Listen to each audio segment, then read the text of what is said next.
अवांजी समातुन ताईं radio Voice of Sindh London.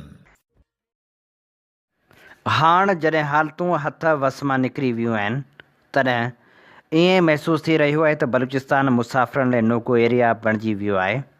Balochistan जे दश्त वारे इलाइक़े में रस्तो भुलिजण सबबि कराची जे ख़ानदान ते हमिलो कयो वियो, जंहिंजे नतीजे में नौजवान क़तल थी वियो, संदसि ज़ाल ज़ख़्मी थी ऐं मासूम ॿारड़ा इहो दर्दनाक मंज़र ॾिसंदा रहिया। कराची जे नाज़िमाबाद सां तालुक़ु रखंदड़ अली मुर्तज़ा, जेको मोबाइल फ़ोन जे कारोबार सां लाॻापियल हो, पंहिंजे घर वारनि सां गॾु घुमण लाइ कोयटा वियो हो।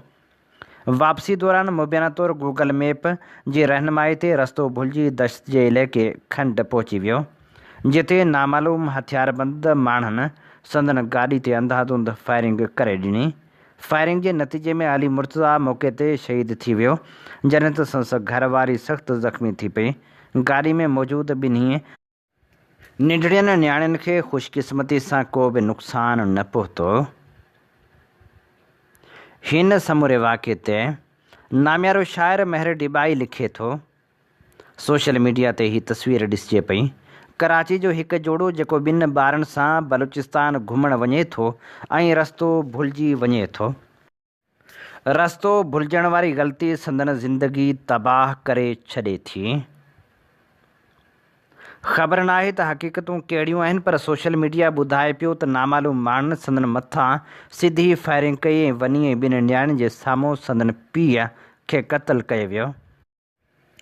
वर जे रत सां ॻाढ़ा थियल वनी जा कपिड़ा, संदसि ख़ामोशी हिकु अहिड़ी अज़ियत जा पका पार ॾेई रहिया आहिनि जेका लफ़्ज़नि में बयानु नथी करे सघिजे। विछोड़ो त पाण ई हिकु अहिड़ी अज़ियतनाक कैफ़ियत ऐं तकलीफ़ आहे जेका जेरे जाॻंदे इंसानी वजूद खे ॼण त मुॾी काती सां कुहंदी रहे थी। न को कुसण बंदि थिए थो, न को कुसंदे जिस्म खुटे थो ऐं इंसानु वीचारो लाचार बेवस अंदरि अंदरि मरंदो झुरंदो रहंदो आहे। पर हीउ विछोड़ो त अहिड़ो बुरो विछोड़ो आहे जो विछोड़ो भोॻींदड़ त रड़ियूं रीहूं कयूं आहिनि, पर उन विछोड़े खे ॾिसंदड़नि जो बि हां फाटे थो। बेवस वञी ॿिनि नियाणियुनि जी माउ पंहिंजे अखियुनि अॻियां पंहिंजे वर खे तड़पंदे ऐं मरंदे ॾिठो आहे। इहो सूरु सतनि आसमाननि में मापण वारो कोन्हे, उहे रत हणा कपिड़ा, ऐं इहो सूरु सॼी उमिरि खेसि रुआरींदो रहंदो। मूं अॼु ॾाढी कोशिशि कई पई त उन दर्द खे उन ख़ामोश वनी ते कुझु शाइरी जा लफ़्ज़ जोड़ियां, पर नाकाम रहियसि, छो त लिखण लाइ सोचमि पई त अखियूं भरिजो अचनि, ऐं ॿियो त सिंधी समुंड जहिड़े सूर खे कुझु सिटुनि में कीअं समेटियां।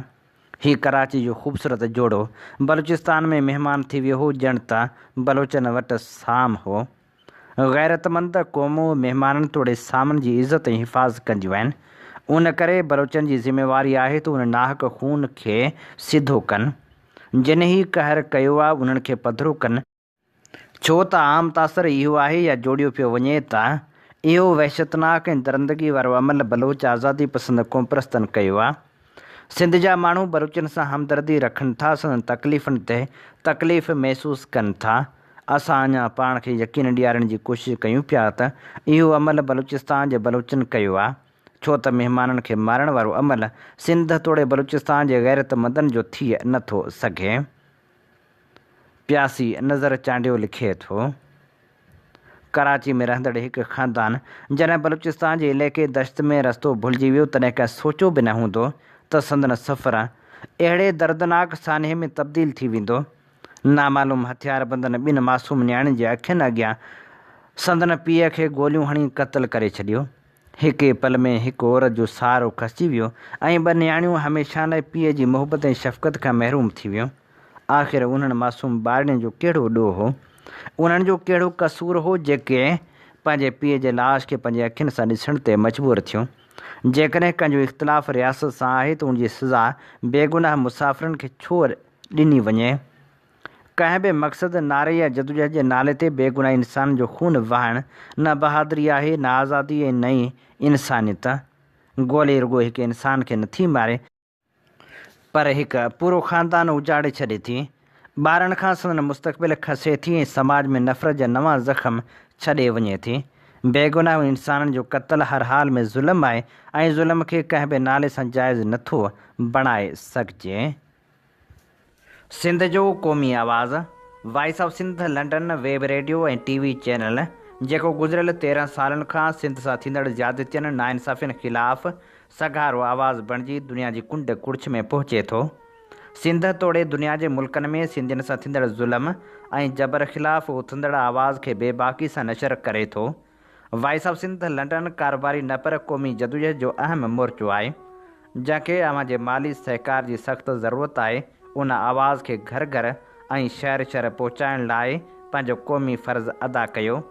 चैनल जे लिंक खे लाइक ऐं सब्सक्राइब ज़रूरु कयो। बैनर ते ॾिनल फ़ोन या ईमेल वसीले असां सां राबितो करे सघो था। अवां जी समातुनि ताईं radio Voice of Sindh London.